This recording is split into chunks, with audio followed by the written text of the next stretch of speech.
What's up, you guys? Welcome back to Kicking It with Yo Yo. I am your girl Yo Yo, and I am here to bring you yet another review. This is my Black Ink Crew Season 6, Episode 2 review. And this episode was lit to say the least, so let's go ahead and get right on into it. So Black Ink 113th opens back up. Melody had gotten in touch with contractors. They did all the renovations, and it looks really, really, really good. Everybody's happy about it. And then Melody said something about a rat problem, and Walt was like, "Oh, thanks to me, there's no more rats." And then she once again comes for Walt. Now, Walt to me is everybody's favorite, and Melody, I feel like is taking her manager position to her head. Because you don't have to talk to people any kind of ways to be a great manager. But anywho, Walt is not the one, and Melody better pipe it down because Walt will get in that ice. Um, so Sky and Caesar show up. Caesar really likes to shop. Sky loves it and says that this makes my Boricua come out, Mami. I love me some Sky. So then Sky tells them about what Duchess did by having her son Genesis do an interview at her shop. Of course, everybody is upset, and Donna's like, shit, I was ready to catch a flight and go down there and bop that bitch on top of her damn head. So then Sky says she thinks Duchess just wants to tear them down because of Caesar, and says she hates her for what she did, and she wants to know what she ever did to Duchess because she's never slept with her. The only two people that slept with her in the shop were Caesar and Donna. So Caesar and Teddy are having a little moment with their mothers.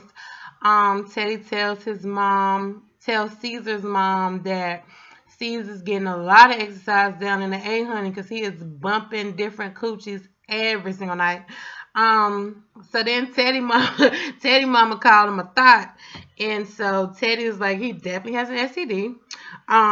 So then Teddy talks about how his brother is facing life in prison for a gang-related murder and how he has been in Rikers Island since 2013 and that he already has an older brother doing life in prison. And it's just a really, really sad situation, but it's like most cases of young black men who fell victim to the system. It's like I said, it's just a sad situation. You know, the mother already has one son that's facing life in prison, and then you have another son you have one son that is doing life in prison, and then you have another son that is facing life in prison. So I'm pretty sure that is very, very hard on the family. So my heart goes out to them. So he wants Caesar to come with him to court, and Caesar's like, definitely, I'll be there. So Melody wants to have a party. And then Donna tells Sky and Melody how she got that threatening phone call and that Maxwell's getting out of prison and he's coming after her. So then Melody's boo, Lalo, Lulu, whatever, he shows up and he's like, yo, can I talk to you in the back for a minute? Then he like whip out this paper, like, these people sending this letter saying you owe $30,000 to the IRS, and Melody's just like, what the, like, huh? Like, I don't understand. And he's like, well, you owe it. Like, you put me, you put our family in, risk by doing this because not only are they able to come after her, but because they have things together, a lot of people, I don't know if you know, but Melody and Lala, whatever his name is, they have a shop together. So if they take the shop away from her, then of course he is definitely going to be affected by it, and all the assets that they have together will be affected by this. So she's telling him to calm down. It's not that serious. She'll get to the bottom of it. And he's like, I have 30,000 reasons to be upset, which he does because, like I said, y'all have joint assets. So if they come after her, they're going to come after him. So then she tells them to leave, basically because he was yelling and raising his voice, and she didn't want everybody to talk on her business. So then Sky meets up with her mom. Her mom looks really, really good. A lot of people know that her mama is suffering from bipolar disorder. But Sky says she's back on her meds and she's doing really, really good. So I'm glad about that. So then she's telling her mom about the interview and how people are basically ripping her apart on social media, which I feel is not right, because just because this young man says things does not mean it's the truth. Giving a child up for adoption is hard enough as it is, and for people to be judging her without knowing the whole story is just kind of messed up. Um, so then she tells her mom, like, Genesis' father, I think his name is Alton, he was at the interview with him, because she said she didn't watch the whole interview at first until, she calmed down, got herself together, and then she saw him up there spewing lies, saying that the adoption wasn't legal because he didn't know about it or something like that. And then he said that Sky was locked up, so, or no, Sky wasn't around is what he said. So she didn't technically give the kids up for adoption. They were taken from her. And she doesn't understand this because if you remember a couple seasons ago, he was on the show and he was apologizing to her for not being there and not being present and being there for her when she was struggling with those kids. And so my thing is, why would you come on national TV and apologize to her if you're just going to go and do an interview and talk shit? Like, that makes zero sense. Please have a seat, sir. So Sky says she was locked up when the kids were put up for adoption. When she got locked up, she left them in the care of her mother, who was, I think she said, suffering from manic depression and bipolar disorder. And she could not care for the kids. And she was living in a shelter once Sky got locked up, and so it was just a really, really rough time. And she met this couple, the Randalls, I think she said, and they loved the boys and they didn't have children of their own, so she took it upon herself to give the children to this couple because they could give them the life that Sky wanted them to have, with Sky being in and out of jail, barely being an adult herself, because she was like 18 or 19, I think, at this point. Her mom suffering from, mental illness. Like, they did the best thing for those children. Like, you can only imagine the type of circumstances they would have grown up living in if Sky and her mother wouldn't have made the decision that they made. Because Sky said she did consent to the adoption because at the time it was the best thing that she could do for her kids. And that just shows you how selfless Sky is as a person, because nobody wants to give their children up for adoption, I feel. Because as a parent, you carry them for 9 months. I have a son myself, and I couldn't imagine having to make that decision. You bond with your baby for 9 months, then you bring him or her forth into the world, and then you're struggling, and you're struggling. And Sky, I'm pretty sure, like I said, she was a teenager at the time, so she was in and out of jail. Probably she wanted to be a teenager. So I feel like at that point of her going in and out of jail, she was kind of acting out. So yeah, when her mother called her and told her, or she called her mother, and her mother said, look, I'm doing the best I can, but I can't do this. You know what I'm saying? It became too much, because if you have 2 small children and you're suffering from bipolar disorder and mental illness, and you're taking medications and things of that nature, and then you're living in a shelter on top of that, like, that's a lot for anybody. So I take my hat off to Sky and her mother for making that decision and giving those boys a good life and a better chance at life than they would have had they stayed in the custody of their mother. So she tells her mom that she wants to reach out, and her mom says she thinks that she should, and she feels like it's a good idea, and I do too, because now that the boys are grown, they're able to better understand why Sky did what she did, because now her boys are the age that she was when she actually put them up for adoption.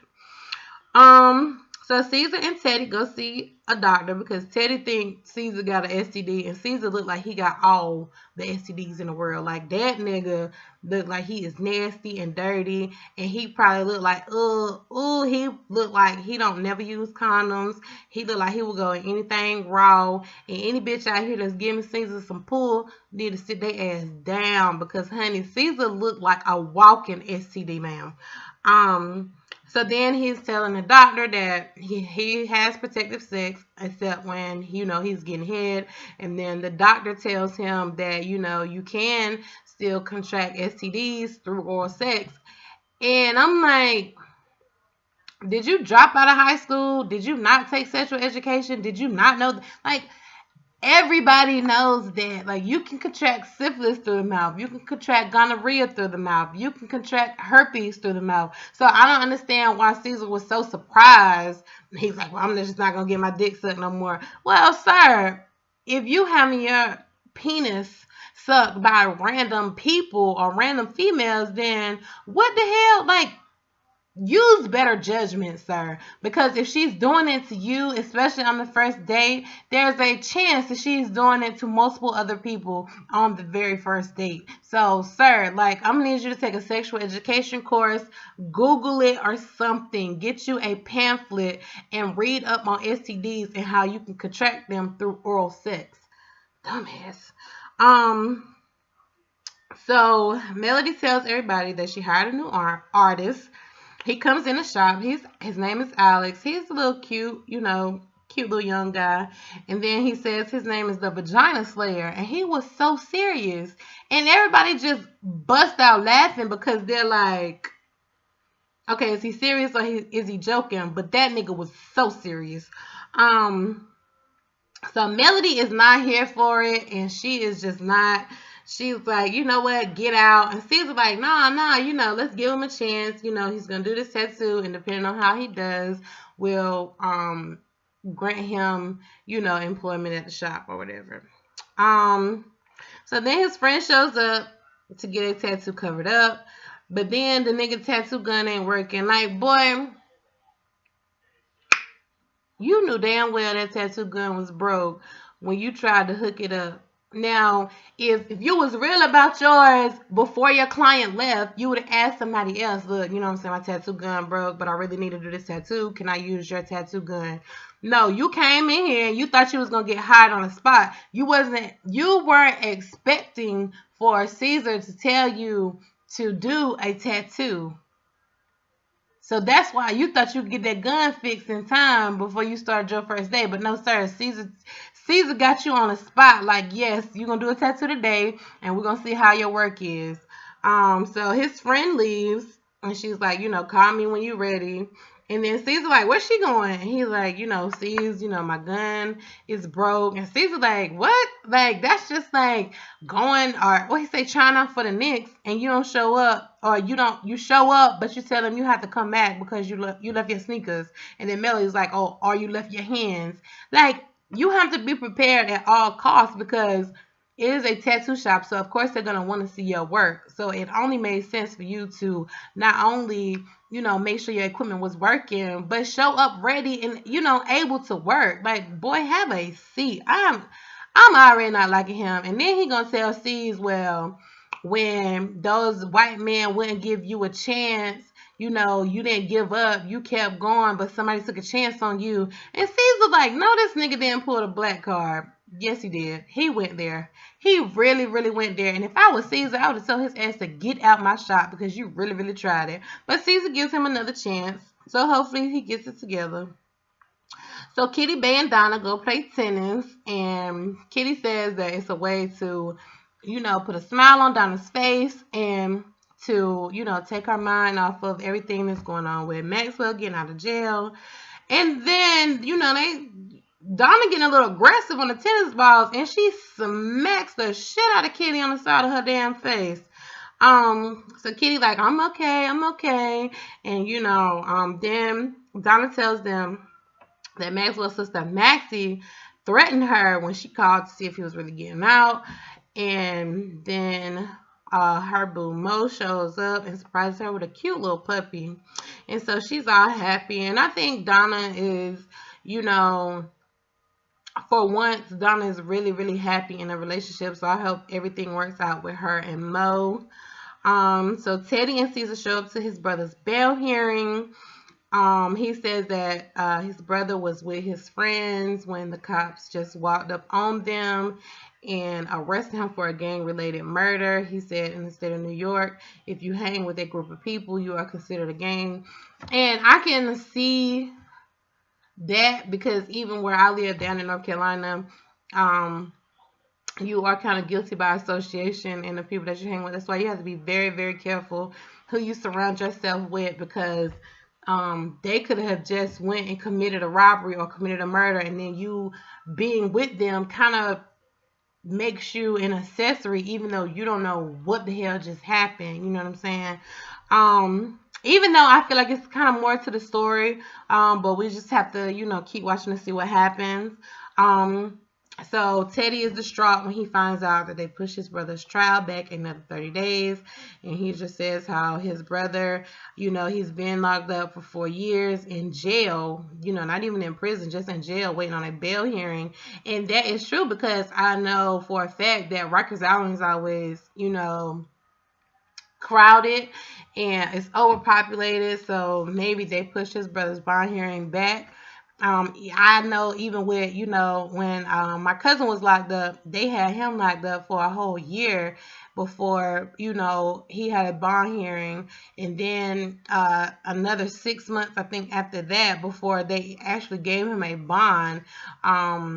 Or not gave him a bond, but dropped his bond. So I don't know what the situation is with, you know, Teddy's brother, if he doesn't have a bond, or is it, you know, they're trying to get his bond dropped, because gang-related murder probably carries a high bond.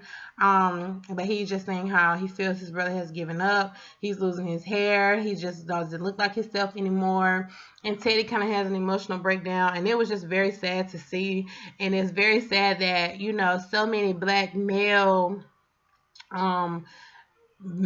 young males lose their life in the legal system. But, you know, once again, you have to be careful what you're out here doing, and you have to be careful, you know, who you allow into your circle, because everybody that you consider your friends are not even your friends. And if he was just walking with these people that quote unquote committed a gang related murder, then one of them could have, you know, said, well, you know, he wasn't with us, you know, we had just linked up. But like I said, once again, we don't know the whole story. We don't know, you know, what happened or what led up to his brother getting arrested. But, you know, I hope it works out for them. My heart goes out to, you know, all of them. So then they have the party at 113th. Caesar decides to cover up Duchess's name on the wall in the back. He said that would, you know, make the shop better and make the renovations complete. And so everybody has their little F Duchess moment when he's spray painting the wall. So then Walt is my nigga. I love me some Walt. But Walt is drunk and trying to smash on everything, walking in a short dress. Like, Walt, have a seat. This is why you have 3 children with 3 different baby mamas. Like, it looked like you're trying to work on baby number 4, and I'm going to need you to have several seats, sir. So then he meets a girl, and she's like, oh, I'm liking your vibe. And then this bitch gonna say, are y'all hiring? Now, Walt, you should have got your ass up off that couch and walked away, because it's clear that she's an opportunist. And, like, if she was really looking for a job, she would have came in there during the day, early morning, and asked when she was presentable, not when she had her whole body out and she saw you drunk on handoff. Like, no, ma'am.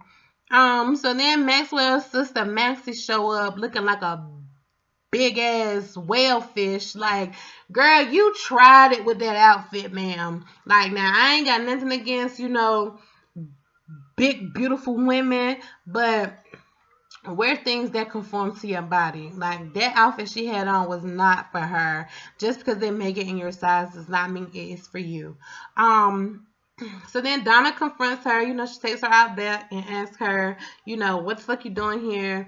And she's like, oh, you dragging my brother's name through the dirt. And she's like, did your brother ever hit me, Maxie? And the girl was like, no. But it's clear that she's lying because, for one, it took you way too long to answer that question. And then she turned around and said, well, you decided to stay. And that may well be true. But at the end of the day, people that suffer domestic violence, it is not as easy to walk away. That is a controlling thing. It is a mind thing. When somebody has control of your mind, it is like it's over. Like there's nothing you can do to come back from that. Like you have to be a very strong individual to walk away. And if that man has you mentally, then it's gonna be hard to walk away. So for her to say, oh, well, you decided to stay, that was some asinine bullshit to say. And I'm glad Donna maced the fuck out of her ass. I'd have punched her big ass in her damn mouth.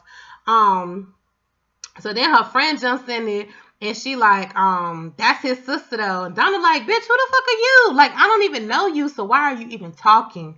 So then the girl tries to break bed. Donna pulls out her mace and mace both of them bitches in the face.